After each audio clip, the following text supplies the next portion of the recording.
দর্শক, মধুমতি ব্যাংক লোট্টু পার্লামেন্টে এই মুহূর্তে আমাদের সাথে যুক্ত আছেন শরীয়তপুর জেলা গণ অধিকার পরিষদের সিনিয়র সহ সভাপতি অ্যাডভোকেট জাকির হোসেন। জাকির হোসেন, আপনাকে স্বাগত মধুমতি ব্যাংক লোট্টু পার্লামেন্টে। আপনার কাছে যে প্রশ্ন রাখতে চাই, গণ অধিকার পরিষদ নানা চড়াই উতরাই চলছে, আমরা জানি অনেকের পদত্যাগ, অনেকের অন্য দলে যোগদান, সবকিছু মিলিয়ে শীর্ষ নেতৃত্বের কি অবস্থা? শরীয়তপুরে আপনাদের অবস্থানটা এখন কেমন মনে হচ্ছে শাসন নির্বাচনকে ঘিরে? ধন্যবাদ আপনাকে। শরীয়তপুর জেলা গণ অধিকার পরিষদে আমাদের শরীয়তপুরের এইখানেও এর ব্যতিক্রম নয়, যে অবস্থা আপনি বলে গেলেন।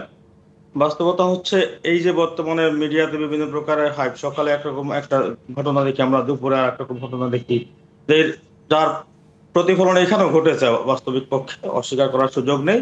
তবে বাস্তবতা হচ্ছে আমরা গণ অধিকার পরিষদ শরীয়তপুরের মধ্যে যারাই এতদিন পর্যন্ত একসাথে কাজ করতেছি, আমরা একতাবদ্ধ থেকে আমাদের সমস্যাগুলো সমাধান করার চেষ্টা করতেছি। এবং আমাদের এইখানে শরীয়তপুর 1 আসনে আমাদের অ্যাডভোকেট ফিরোজ আহমেদ মুন্সি, উনি মনোনয়ন কনফার্ম করেছেন এবং উনি নির্বাচন করবেন। আমরা ওনার পক্ষে সর্বাত্মকভাবে কাজ করে যাচ্ছি এখানে শরীয়তপুর 1 আসনে। আসলে আর অন্য 2টা আসনের একজন প্রার্থী, শরীয়তপুর 2-এ যে প্রার্থী ছিল আখতারুজ্জামান সম্রাট, ওনার আপিল চলমান, এখন ওনার বিষয়টা চূড়ান্ত সিদ্ধান্ত হয়ে আসেনি। বাট শরীয়তপুর 3-এ আমাদের কোনো আসনে কোনো প্রার্থী এখন পর্যন্ত নেই। আর অন্য যে বিষয়গুলো বলেন, আমাদের কিছু কিছু ক্ষেত্রে দেখা যায় যে এই 5 তারিখের পরিবর্তিত পরিস্থিতিতে অনেক ক্ষেত্রে অনেকেই বিভিন্ন রকমের আসা যাওয়া এবং পরিবর্তনের মধ্য দিয়ে চলে গেছে। অনেকে আসতেছে, অনেকে যাচ্ছে। এই বিষয়গুলো তো আসলে একটা পলিটিক্যাল যে মুভমেন্ট, এটা থাকবেই। মানুষ আসা যাওয়া এবং নেতা কর্মীদের আসা যাওয়া, এই বিষয়টা তো চলমান ছিল এবং আছে।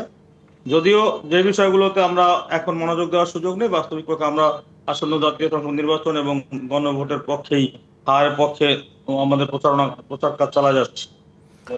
অর্থাৎ এর বাইরে আরেকটি বিষয় আপনার কাছে প্রশ্ন রাখতে চাই, সেটা হচ্ছে যে বড় দলগুলোর বিপরীতে গিয়ে আপনাদের অবস্থান কতটা সুদৃঢ় হচ্ছে সেখানে?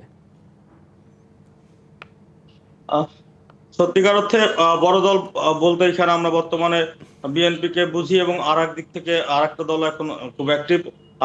আমাদের রাজনৈতিক প্রেক্ষাপটে যেটা দেখা যায় যে বিগত ইতিহাস 2001 সালের নির্বাচন বলেন, পরবর্তী নির্বাচন বলেন, যেখানে দেখা যায় জোট ভিত্তিক নির্বাচন করা একটা প্রবণতা জাতীয় নির্বাচন আসলেই। হ্যাঁ, এবারও তার ব্যতিক্রম না। মূলত আমাদের দলও একটা বিএনপির সাথে আসন সমঝোতায় গিয়েছে, যদিও এখানে আনুষ্ঠানিক কোনো জোট নয়। সমঝোতা এবং জোট এই বিষয়গুলোর অনেকেই এলোমেলো করে ফেলেছেন আসলে, যেটা আমরা দেখতে পাচ্ছি। আর আমাদের এখানে আমরা এখন পর্যন্ত ওইরকম কোনো সিদ্ধান্তে পৌঁছায়নি, যেহেতু 2টা আসনে আমাদের সমঝোতা হয়েছে, বাকি আসনগুলোতে উন্মুক্তভাবে নির্বাচন হচ্ছে। সেক্ষেত্রে আমরা এই আসনে এখানে আমাদের যে প্রার্থী শরীয়তপুর 1-এ আছেন, ওনাকে নিয়ে আমরা আমাদের কার্যক্রম চালিয়ে যাচ্ছি। আপনাকে ধন্যবাদ আমাদের সাথে যুক্ত হওয়ার জন্য, জাকির হোসেন।